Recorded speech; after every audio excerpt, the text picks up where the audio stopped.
Assalamualaikum warahmatullahi wabarakatuh. Selamat datang kembali di channel ini. Untuk kisah yang akan saya bawakan kali ini yaitu sebuah kisah yang berjudul Rahasia Tersembunyi Gunung Tanah Jawa. Dan sebelum kita lanjut ke ceritanya, tekan dulu tombol like video ini dan jangan lupa tekan tombol subscribe channel ini dan nyalakan lonceng notifikasinya agar tidak ketinggalan cerita-cerita lainnya dari channel ini. Dan seperti apa untuk kisah kali ini? Langsung masuk ke ceritanya.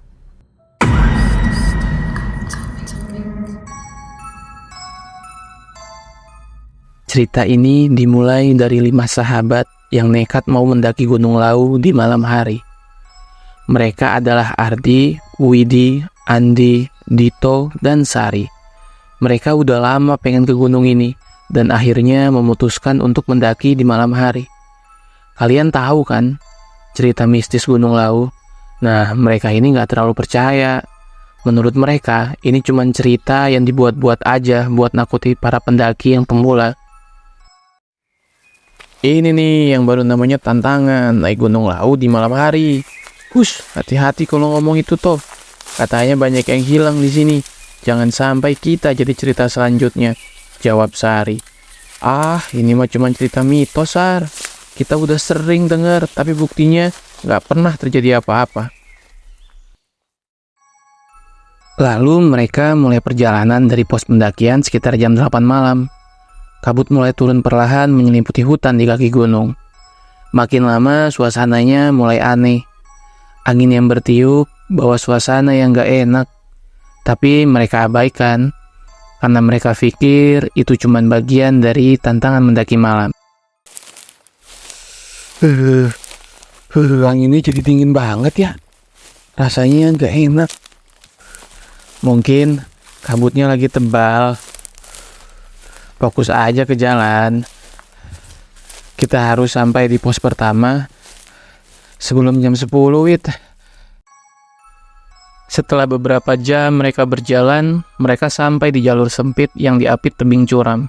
Di sana Sari mulai merasakan tubuhnya terasa berat, kayak ada yang nempel di punggungnya. Keringat dingin mulai keluar, tapi dia diam aja. Dia pikir mungkin dia kecapean. Ini kenapa berat banget ya? Apa karena bawaan capek? Makin jauh mendaki, Sari mulai lihat bayangan hitam lewat di antara pohon-pohon. Apa yang lewat barusan ya? Cepet banget geraknya. Dan dia berusaha tenang, mikir itu cuma halusinasi. Tapi pas dia nengok ke belakang, Widi lagi diam. Mukanya serius ngeliatin sesuatu. Wid, kamu kenapa? Tadi aku lihat sesuatu. Tapi entahlah. Mungkin cuman bayangan. Suara Widi terdengar bergetar. Dan mereka lanjutin perjalanan meski suasana nggak enak makin terasa. Akhirnya mereka sampai di pos pendakian pertama. Aneh, biasanya pos ini ramai sama pendaki lain. Tapi malam ini sunyi banget. Cuman suara angin aja yang terdengar. Aneh, biasanya pos ini rame. Kemana semua orang? Mungkin mereka udah naik duluan. Atau nggak jadi naik. Istirahat dulu yuk, capek banget nih. Mereka duduk sebentar menikmati dinginnya malam. Tapi tiba-tiba ada suara langkah kaki mendekat dari arah jalur yang baru saja mereka lewati. Ada yang datang, mungkin pendaki lain. Tapi kok suaranya pelan banget. Mereka menunggu, tapi nggak ada siapa-siapa yang muncul. Cuma suara langkah kaki yang akhirnya hilang gitu aja. Suasana jadi makin mencekam. Ayo, kita lanjut aja. Aku nggak suka tempat ini. Iya, sebelum ada yang lain muncul. Di tengah perjalanan menuju pos berikutnya, Andi mulai ngerasa kakinya lemas. Setiap langkah berat banget, dan dingin mulai menjalar dari kaki ke seluruh tubuh. Kenapa kakiku jadi dingin banget? Padahal aku pakai sepatu dan kaos kaki tebal.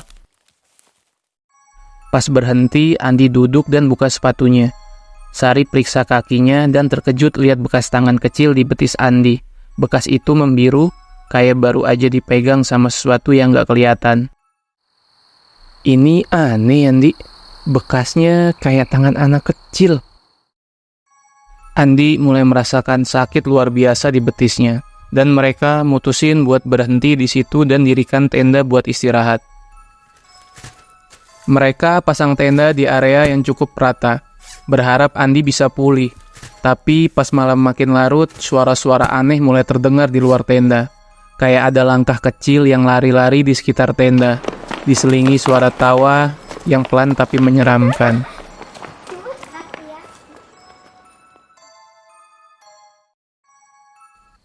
Kalian dengar itu nggak? Suara anak kecil dan ketawa.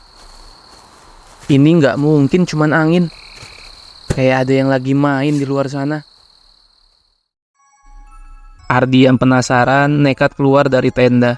Tapi di luar cuman ada kegelapan dan hutan yang sepi.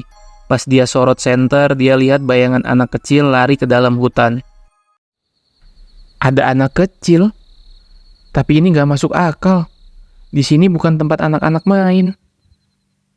Ardi coba kejar, tapi bayangan itu hilang di kegelapan. Pas dia balik ke tenda, dia lihat jejak kaki kecil mengelilingi tenda mereka. Mereka panik dan mutusin buat tetap bareng sampai pagi. Satu persatu mulai tertidur, kecuali Ardi yang berjaga. Tiba-tiba pintu tenda perlahan terbuka, padahal nggak ada angin. Dari celah pintu tenda muncul sosok anak kecil berambut panjang dan berwajah pucat. Anak itu mendekati mereka yang sedang tertidur, lalu membuka mulutnya yang hitam pekat seolah siap untuk menelan mereka bulat-bulat. Ardi coba teriak, tapi suaranya hilang. Tubuhnya kaku, nggak bisa gerak, cuman bisa melihat dengan ketakutan. Pagi itu, cahaya matahari yang menembus kabut tipis seakan-akan jadi pertanda bahwa malam penuh teror sudah berlalu. Tapi tenangnya pagi itu nggak bisa ngilangin jejak-jejak misteri yang tersisa.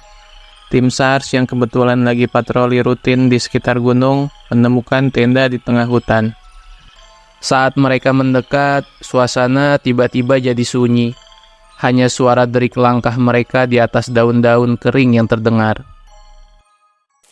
Lihat ini, tenda ini kayaknya baru didirikan semalam. Ada orang di dalam, tapi mana yang lainnya? Mereka nemuin Ardi duduk sendirian di dalam tenda. Wajahnya pucat, matanya terbuka lebar kayak masih ngelihat sesuatu yang menakutkan. Badannya gemetar, bibirnya bergerak seakan mau ngomong sesuatu, tapi nggak ada suara yang keluar. Hei, kamu baik-baik aja? Di mana teman-temanmu? Tapi Ardi nggak bisa jawab, dia cuma bisa tatap kosong ke depan, kayak terjebak di mimpi buruk yang nggak berujung. Akhirnya tim SARS mutusin buat bawa Ardi turun gunung, dan segera nyari bantuan medis. Sementara itu, pencarian untuk menemukan teman-teman Ardi, yaitu Widi, Andi, Dito, dan Sari, dilakukan secara besar-besaran. Helikopter berputar di atas hutan. Tim pencarian menyisir setiap jalur yang mungkin mereka lalui. Namun, meskipun pencarian dilakukan selama berhari-hari, tak satu pun dari mereka ditemukan. Setelah berhari-hari mencari, mereka menemukan bekas jejak kaki yang semakin menjauh dari jalur pendakian utama. Jejak ini mengarah ke sebuah jurang curam yang letaknya jauh dari rute normal pendakian. Jejak kaki ini masih baru. Mungkin mereka mencoba mencari jalan keluar dan malah terjebak di sini. Namun, saat mereka memeriksa jurang tersebut, tidak ditemukan tanda-tanda keberadaan para pendaki yang hilang. Tim SARS harus berhenti mencari karena cuaca yang semakin buruk dan pencarian dihentikan sementara. Semua upaya untuk menemukan mereka sia-sia. Keberadaan mereka seolah-olah hilang ditelan oleh hutan Gunung Lawu. Hanya Ardi yang berhasil ditemukan, namun dia tidak pernah bisa mengungkapkan apa yang sebenarnya terjadi di malam itu. Kondisi mentalnya semakin memburuk, dan dia harus dirawat intensif di rumah sakit. Di rumah sakit, Ardi hanya bisa duduk di sudut ruangan, menatap keluar jendela tanpa benar-benar melihat. Sesekali dia berbicara pada dirinya sendiri, menyebut nama teman-temannya dengan suara pelan. Andi, Dito, Sari, Widi, di mana kalian? Kenapa kalian meninggalkan aku? Aku melihatnya. Dia anak itu. Para dokter dan perawat yang merawat Ardi tidak bisa mendapatkan keterangan lebih lanjut dari dirinya. Setiap kali mereka mencoba bertanya, Ardi hanya menyebut-nyebut anak kecil berambut panjang dengan mata hitam legam. Cerita Ardi terdengar seperti delusi. Namun orang-orang yang mengenal kisah Gunung Lawu mulai merasa bahwa mungkin ada sesuatu yang lebih dari sekedar cerita rakyat. Di sisi lain, pihak kepolisian juga tidak tinggal diam. Kasus hilangnya Widi, Andi, Dito, dan Sari mendapatkan perhatian besar, terutama setelah Ardi ditemukan dalam kondisi yang sangat terguncang. Polisi segera memulai penyelidikan menggali informasi dari siapa saja yang pernah mendaki Gunung Lawu dalam beberapa waktu terakhir. Kita harus telusuri semua laporan yang masuk. Mungkin ada yang melihat sesuatu yang bisa membantu kita. Sudah ada laporan dari beberapa pendaki lain yang sempat mendengar suara aneh, tapi belum ada yang konkret. Polisi juga memeriksa tenda yang ditemukan di lokasi. Mereka mengambil sampel tanah, bekas jejak kaki, dan memeriksa barang-barang yang tersisa di dalam tenda. Namun, tidak ada petunjuk yang jelas tentang keberadaan 4 pendaki lainnya. Berita tentang hilangnya para pendaki tersebar luas dan menarik perhatian banyak orang, termasuk sekelompok peneliti paranormal. Mereka datang dengan peralatan canggih, berharap bisa menangkap bukti keberadaan makhluk-makhluk gaib yang diduga jadi penyebab kehilangannya para pendaki itu. Kita pasang kamera di sekitar tempat Ardi ditemukan. Alat-alat pendeteksi suhu dan suara juga harus aktif sepanjang malam. Dan jangan lupa area di sekitar jalur sempit itu ya. Menurut cerita Ardi, kejadian aneh mulai terjadi setelah mereka lewati jalur itu. Malam itu, mereka pasang berbagai alat perekam di sekitar area tempat Ardi dan teman-temannya mendirikan tenda. Suasana malam itu terasa beda, lebih berat dan mencekam.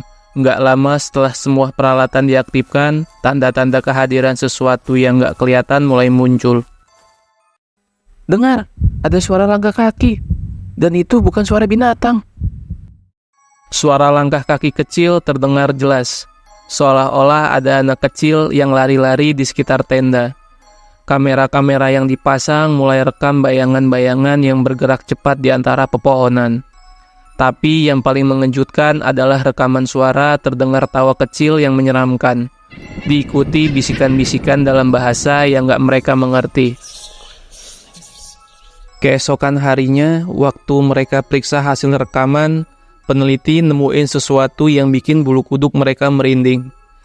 Dalam salah satu rekaman video, terlihat jelas sosok anak kecil berambut panjang dan bermata hitam yang muncul dari balik pohon. Anak itu mendekati kamera, lalu natap langsung ke lensa dengan senyum yang menyeramkan. Ini bukan manusia. Kita harus segera keluar dari sini. Tapi sebelum mereka sempat bereaksi lebih lanjut, kamera tiba-tiba mati. Dan pas dinyalain lagi, anak itu udah hilang. Para peneliti paranormal itu segera meninggalkan gunung itu dengan membawa hasil temuan mereka. Mereka mutusin buat enggak mempublikasikan temuan ini secara luas. Mereka percaya kalau beberapa rahasia lebih baik dibiarkan tetap tersembunyi, terutama yang berasal dari tempat-tempat yang kayak Gunung Lawu. Meskipun pencarian masih dilakukan, harapan untuk menemukan Widi, Andi, Dito, dan Sari semakin menipis. Kejadian ini menjadi misteri yang belum terpecahkan, dan masyarakat setempat mulai menerima bahwa mungkin mereka tidak akan pernah kembali.